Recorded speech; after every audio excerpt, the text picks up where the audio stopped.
Namaste. Welcome back to Sanskrit class, semester 2. I hope semester 1માં Sanskrit આપણે almost સમજતા થયા અને વાંચતા શીખ્યા. હવે ધીરે ધીરે આગળ જેમ જેમ શીખશો એમ થોડું થોડું પર થોડું અઘરું પણ આવશે. સો આજે આપણે જોવાના છે ચેપ્ટર નંબર 1, સેમેસ્ટર 2, મમ અંગાની. મમ મીન્સ માય, અંગાની બોડી પાર્ટ્સ. તો બોડી પાર્ટ્સના સંસ્કૃત શબ્દો કેવી રીતે બોલાય છે એ આજે આપણે જોવાના છીએ. તો જોઈએ મમ અંગાની. મમ અંગાની ઇટ મીન્સ કે body parts, my body parts. So સંસ્કૃતમાં સૌથી પહેલાં જોઈશું કે ફેસના જે નામ, ફેસ પર આવેલા જે આપણા પાર્ટ્સ છે, બોડી પાર્ટ્સ, એને જોઈશું અને પછી સંસ્કૃત સાથે ઇંગ્લિશમાં પણ જોઈશું કે એને તમે શું કહો છો.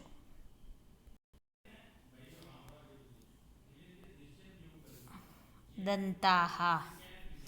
દંતાહા it means teeth.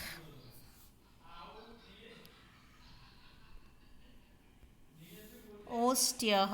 ઓસ્ટહ means lip.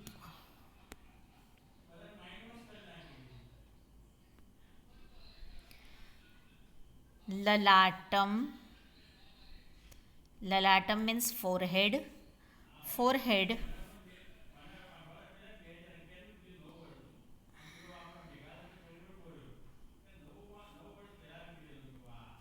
Keisha means hair.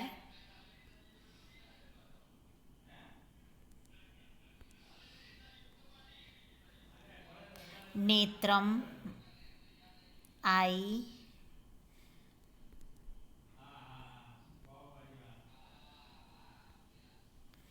કર્ણઃ ear.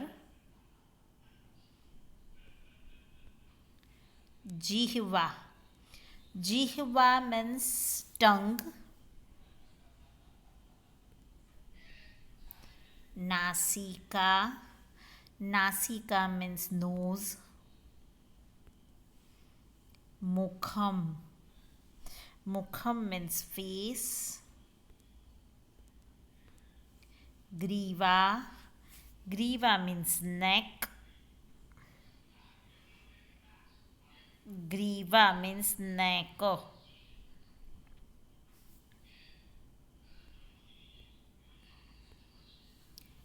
ઓષ્ટઃ. ઓષ્ટઃ means lip.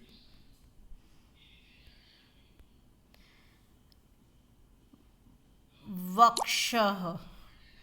વક્ષઃ means chest.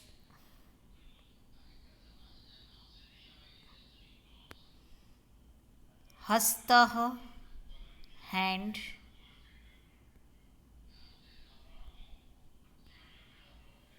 ઉદરમ stomach.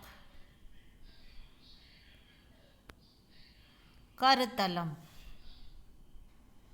કરતલમ means palm. And karah it means hand. કરતલમ means palm and karah means hand. પાદઃ leg. And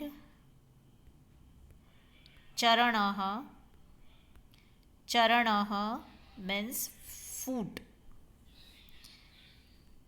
સી અગેન આપણે જોઈએ. દંતાહા means teeth. ઓષ્ટઃ means lip.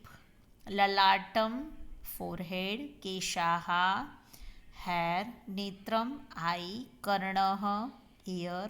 નાસિકા nose. મુખમ face. ગ્રીવા neck. જીહ્વા tongue. વક્ષઃ chest. હસ્તઃ hand. હસ્તઃ arm. ઉદરમ stomach. કરતલમ palm and કરહ hand. પાદઃ leg. ચરણઃ, ચરણઃ મીન્સ ફૂટ. સો જોયું આપણે કે બોડી પાર્ટ્સના સંસ્કૃત શબ્દો કેવી રીતે બોલાય છે. સો જ્યારે પણ આપણે બોડી પાર્ટ્સના શબ્દો ક્યારેક બોલવાના થાય તો યાદ કરવાના કે એને સંસ્કૃતમાં કેવી રીતે બોલાય છે. આની સાથેની પીડીએફની મિનિંગ્સ લખી લેવાના અને વર્કબુકની એક્સરસાઇઝ પણ લખી લેવાની. Thank you very much.